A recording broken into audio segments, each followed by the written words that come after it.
অব্দি আমরা সার্ভাইভ করেছি, কিন্তু পরের বোনাস প্লেসে কার্ল আর নোলান শার্কে ঘেরা সমুদ্রের একেবারে মাঝখানে যাবে।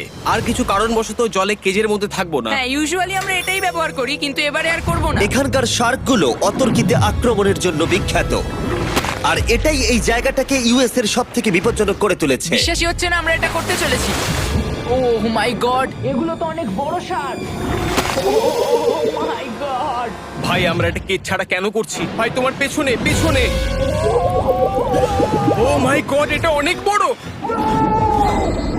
নোলান এক্ষুনি ভাই নামো। আমার ইচ্ছা করছে না, আমি যেতে চাই না। সত্যি আমি মরতে চাই না ভাই, মরতে চাই না। ও মাই গড, এটা তো অনেক বড়। ঠিক আছে ঠিক আছে ভাই, এই শার্কগুলো তো দ্বিগুণ বড়। আমি আর যাচ্ছি না, হয়ে গেছে। কিন্তু দ্বিতীয় বিপজ্জনক জায়গার কাছে এটা কিছুই নয়, যেটা অবস্থিত অ্যামাজন রেন ফরেস্টের একেবারে মাঝখানে।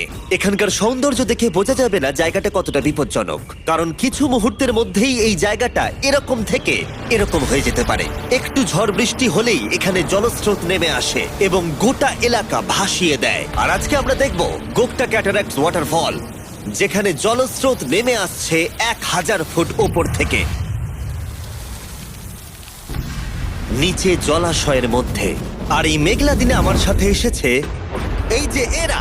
এ হলো হেজ, 70 দিন জঙ্গলে কাটিয়েছিল। এ হলো বেলি, যে কিউবে 100 দিন কাটিয়েছিল। আমরা এখন অনেক ভয়ঙ্কর জিনিস করতে চলেছি, যেখানে মৃত্যুর সম্ভাবনাও আছে। না মানে সেটা এসো, এসো, এসো তোমরা, চলো যাওয়া যাক। আর অনেকক্ষণ পরে আরো অনেকক্ষণ পরে সাবধানে। সব থেকে পিচ্ছিল জায়গায় ট্রেক করা, বিশাল খাড়া জায়গায় যাওয়া যেখানে এখনো মানুষের পা পড়েনি। বেঁচে গেছি। আমরা শেষ পর্যন্ত গন্তব্যে এসে পৌঁছলাম। এটা একটা ওয়াটারফল, দেখতে পাচ্ছ তোমরা? মানে একবার যদি স্লিপ খেয়ে দারুণ পড়ো লাগছে। তাহলে তোমরা শেষ। আর গাইডের সাহায্যে আমরা নদীটা সুরক্ষিতভাবে পার করলাম। এই দেখো, উই! আর তারপরে আমরা কিছু দড়ি সংগ্রহ করলাম, যাতে আমরা ওয়াটারফলের নিচ অব্দি দেখতে পারি। নিচ দেখতে পাচ্ছ? ওয়াও, এটা দারুণ লাগছে। হা!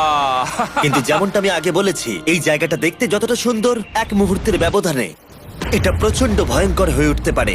এখন বিশাল পরিমাণে ঝড় বৃষ্টি শুরু হয়ে গেল।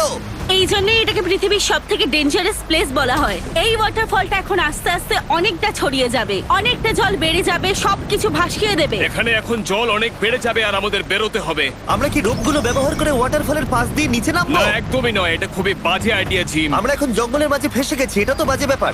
কত রিস্ক আছে। জিমির দিক দিয়ে কিন্তু কাদা আসছে, অনেক কাদা। আর যে কোনো মুহূর্তে এখানে বাজও পড়তে পারে। আর সত্যি আমি চাই না তুমি মরে যাও। তাই আমাদের ইউটিউব ভিডিও এমার্জেন্সি অপারেশনে বদলে গেল। একটাই উপায় আমরা বেরোতে পারবো, একই পিচ্ছিল এবং খাড়া পথ দিয়ে আমাদের ফিরতে হবে। আর কিছুক্ষণ বৃষ্টি হলে এই জলস্রোত